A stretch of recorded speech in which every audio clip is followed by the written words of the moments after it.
So 11 meetings between these sides of similar scoreline and feel to it the last time they met. Rotasi pemain dilakukan pelatih Sintayong terhadap line up timnas Indonesia saat menghadapi Brunei Darussalam di laga kedua fase grup A Piala AFF.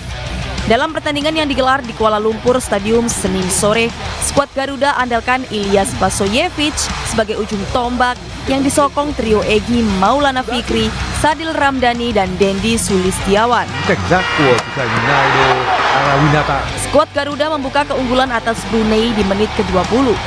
Tembakan Syahrian Abimanyu mengoyak jala Brunei Darussalam dan mengantarkan timnas unggul 1-0.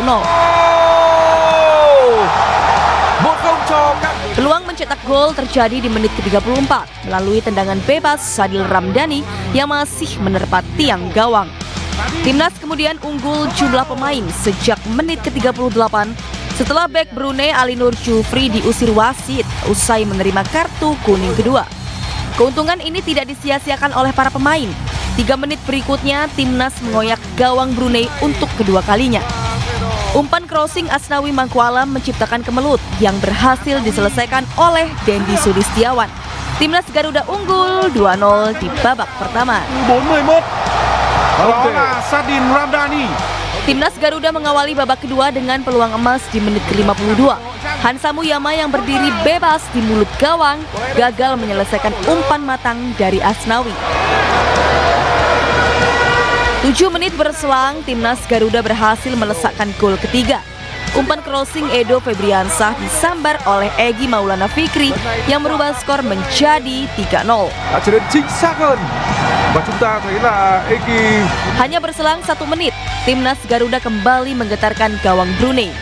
Kali ini Ilyas Basoyevic mencetak gol melalui tendangan backheel yang memperbesar keunggulan tim Merah Putih menjadi 4-0.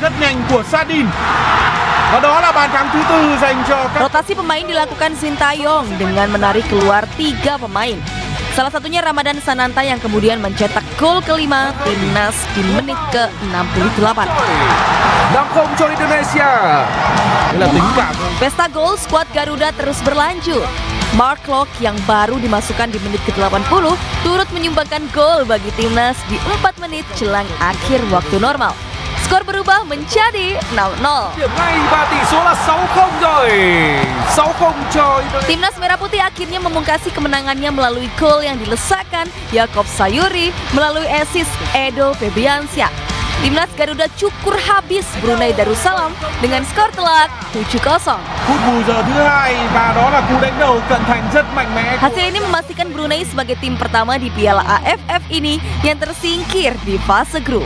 Sementara timnas Garuda naik ke posisi kedua grup A. Đội tuyển Indonesia